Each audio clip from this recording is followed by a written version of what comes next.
Bien amigos, bienvenidos a nuestro espacio de Israel. Como cada semana está con nosotros José Ignacio Rodríguez, a quien ya le damos la bienvenida. José, bienvenido. Gracias, Sergio. Muy amable. Hoy vamos a hablar otro aspecto de Israel. En este caso hablaremos de la libertad de prensa en Israel. Exactamente. Bueno, la noticia de las últimas horas ha sido, hablo en titulares y literalmente, que el Parlamento de Israel aprueba la ley de radiodifusión impulsada por Netanyahu. Las acusaciones no se han hecho esperar y algunas han sido realmente muy salidas de tono. Yo creo que algunos pensamos que la libertad de expresión tiene que servir pues para informar, para formar, para instruir, para educar, bajo principios basados en la verdad y en la honorabilidad de las personas. Todo lo demás yo creo que no debe considerarse como lo que entendemos como libertad de prensa u opinión. ¿Qué nivel de libertad se tiene en Israel, José? Pues la mejor manera de tomar el pulso al nivel de libertad en Israel es leer lo que se publica, evidentemente, o los programas que se emiten, sea por radio o por televisión. Voy a hacer otro titular, o voy a leer otro titular que está en Enlace Judío, es un medio digital que reproduce a su vez el comentario de The Times of Israel de la siguiente manera.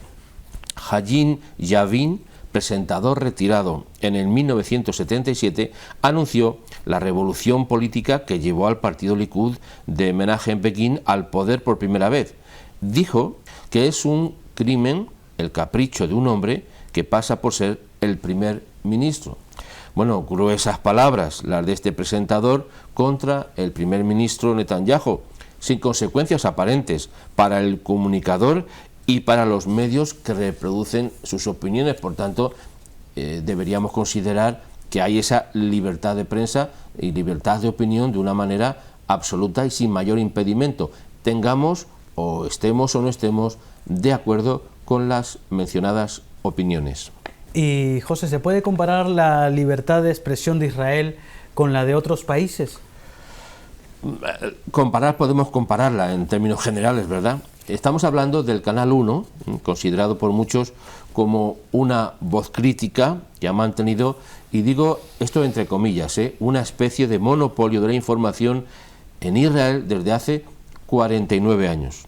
En este tiempo, como en todos los medios de comunicación, pues hay sombras y hay luces, lo cual no quiere decir que no hubiera otros medios de comunicación. El otro día alguien me escribía, después de escribir un artículo, como si no hubiera otro medio de comunicación. Claro que los hay muchos medios de comunicación, pero para entender lo que estamos diciendo, voy a poner un ejemplo que es muy entendible en nosotros, que el Canal 1 de Israel vendría a ser lo que sería el Canal 1 en España, conocido por Radio Televisión Española.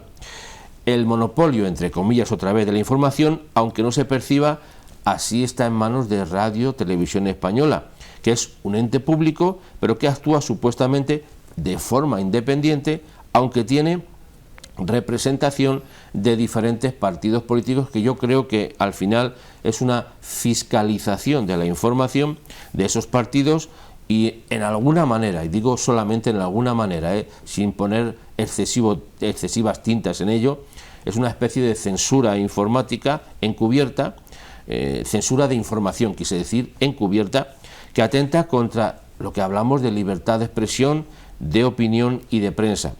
Si en otro país alguien hubiera acusado a su presidente, estamos hablando ahora de Israel, o a su primer ministro, o cualesquiera otros cargos del gobierno, de la manera que lo hizo este corresponsal o este periodista Hajin Yavin, estaría seguramente detenido. Hace pocos días hemos conocido algo trágico, muy trágico, que sucede en México.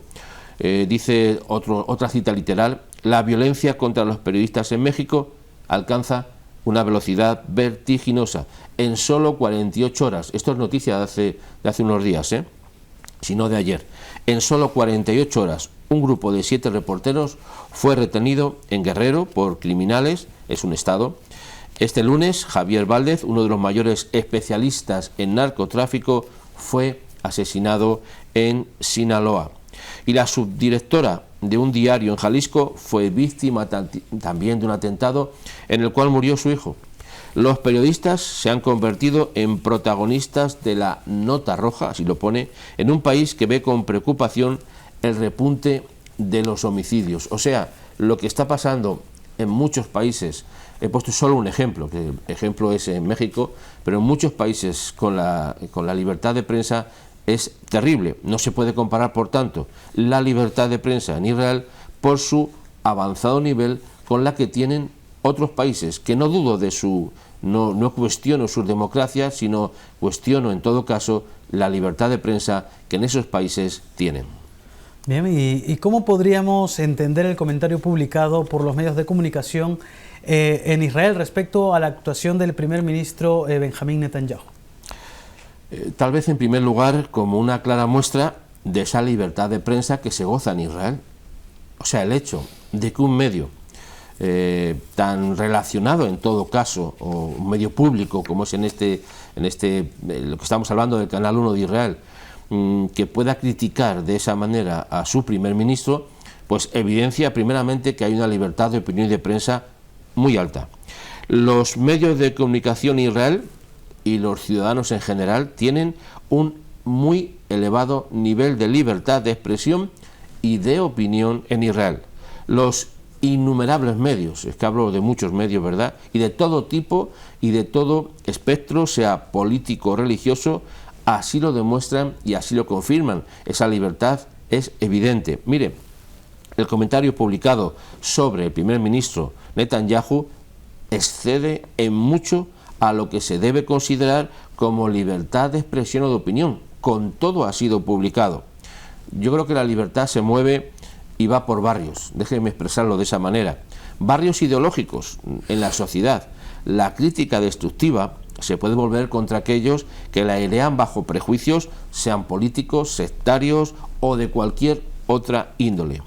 Un comentario de ese nivel de crítica e insulto en otros países hubiera tenido consecuencias y represalias de todo tipo, lo que no sucede en Israel.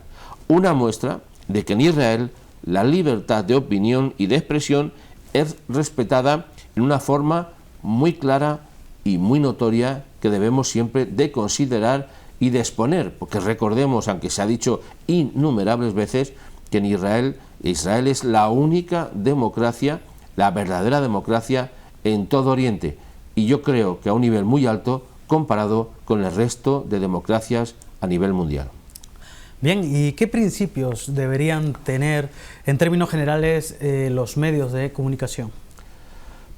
Los medios de comunicación deben ser críticos, evidentemente. ¿Por qué? Porque forma parte de su ADN, pero a la vez de críticos veraces y objetivos. La crítica no debe estar reñida con la verdad, por mucho que nos cueste reconocerla o aceptarla. Mire, la fidelidad a los principios hay que mantenerlos en el tiempo, a tiempo y a destiempo.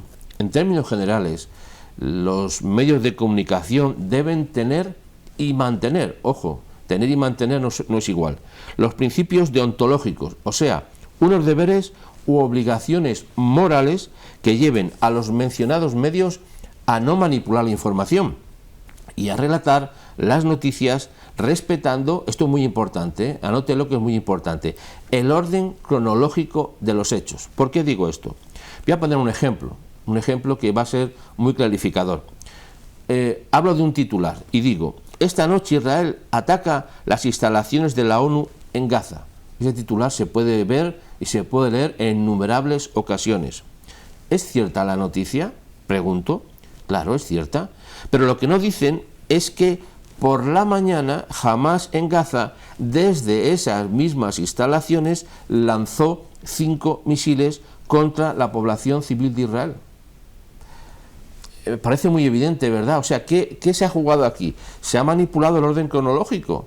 Si escuchamos solamente la noticia Gaza es atacada y no escuchamos que primeramente Gaza ataca a Israel, pues evidentemente se distorsiona y se quiere confundir. Alterar el orden cronológico cambia la percepción que se tiene de la noticia y cómo se entiende. Mira, la información fue publicada con objeto de acusar a Israel, y de promoverlo y de ponerlo a la vez en contra de esa llamada opinión pública, que es un ente que no sabemos distinguir, pero que está, ¿verdad? No se pretendía informar, lo que se pretendía era deformar. Por tanto, los medios son muy proclives a informar bajo consideraciones de carácter ideológico, sea política o religiosamente hablando, y la línea editorial de la mayoría de los medios, sea a nivel de prensa o a nivel audiovisual, están totalmente encorsetados bajo la presión de su posicionamiento ideológico, que en muchos casos elimina el tan cacareado principio de neutralidad. ¿Y crees que existe la neutralidad en el campo de los medios de comunicación, pero en general? Bueno, la neutralidad pura no existe, pero los medios la señalan como su bandera hasta que alguien, como viento en contra, déjenme decirlo así, critica sus opiniones, y es entonces cuando queda en entredicho esa supuesta neutralidad. Mire, los gobiernos en el mundo entero se enfrentan a la crítica, es evidente, principalmente en los medios de comunicación. En el caso del gobierno del primer ministro Benjamín Netanyahu, cabe suponer que ha sido el más criticado por los medios occidentales, por los medios árabes e israelíes, independientemente de su posicionamiento. Ha sido, yo creo, y es el objeto y el objetivo principal de muchas informaciones. Una frase muy socorrida, que hemos escuchado seguramente más de una ocasión, es: la culpa de todo la tiene el gobierno. Él mismo dice que considera demasiado la crítica y la cobertura de esa veterana cadena, hablamos del Canal 1 de Israel, tradicionalmente considerada como cercana a la izquierda laborista. Mire, en el mundo de la prensa progresista, la libertad de opinión es una bandera enarbolada de forma destacada, pero cuando viene el aire y sopla en su contra, se arría la bandera y se convierten en feroces opositores de todos los que no piensan como ellos. Por tanto, aquí se cuestiona ya directamente lo que es la libertad de prensa cuando no se admite lo que piensan otros y cuando el viento viene en nuestra contra. ¿Puede considerarse una cierta crítica como excesiva, como el caso en el cual, José, estamos haciendo referencia? Pues la crítica es crítica, eso es razonable entenderlo, pero puede ser demasiado crítica con aquellos que representan una diferente línea de pensamiento ideológico a la nuestra. Y digo a nuestra en términos generales, no me estoy señalando ni a mí ni a nadie, en términos generales. La libertad de opinión y expresión no es una exclusiva posesión, sea de la izquierda, de la derecha o del centro, políticamente hablando. Nadie debería llorar, y se vio en estos días como el último día de programación de la cadena 1, la presentadora en ese momento pues estaba llorando porque se acababa su programación, pero nadie debería llorar cuando la libertad se mueve a un lado o a otro del espectro, una vez más repito, político, religioso, de una sociedad tan plural y abierta como lo es la de Israel. La crítica se debe efectuar dentro del marco, evidentemente, de la libertad de expresión y el respeto a las opiniones de los demás. La nueva corporación pública de radiodifusión, impulsada por el gobierno del primer ministro Benjamín Netanyahu, pasa a denominarse ahora Corporación Estatal de Radiodifusión, con unas siglas que son CAN, considerada como un ente independiente que tiene por objetivo informar sin tomar partido o posición ideológica. Bien, José, estamos ya llegando ya al tiempo de la conclusión. ¿Cómo podríamos concluir este tema de la libertad de expresión en Israel? Bueno, es un tema que para mí es muy importante y muy interesante. Soy un firme defensor de la libertad de prensa, de opinión, de pensamiento, de religión, evidentemente, y creo que en Israel se está dando un ejemplo en nuestros días de lo que es esa libertad. Yo le llamo libertad en movimiento en Israel, que sigue agitando las banderas ideológicas de todos los sectores. En este gran país que es Israel, se respeta y se hace respetar la libre opinión de prensa de sus ciudadanos. Los que critican el viento de libertad cuando sopla independientemente de sus posicionamientos ideológicos en forma de un canal de nuevas noticias no parecen estar conscientes de que el aire una vez sopla por la derecha y otras por la izquierda. Lo dramático sería que no soplara el viento de la libertad en Israel, pero hoy en día el viento de libertad sigue soplando. Bien, José, pues muchísimas gracias por estar con nosotros el día de hoy. Gracias a ti, Sergio, ha sido un placer. Bien, nosotros nos vamos a publicidad y regresamos con más.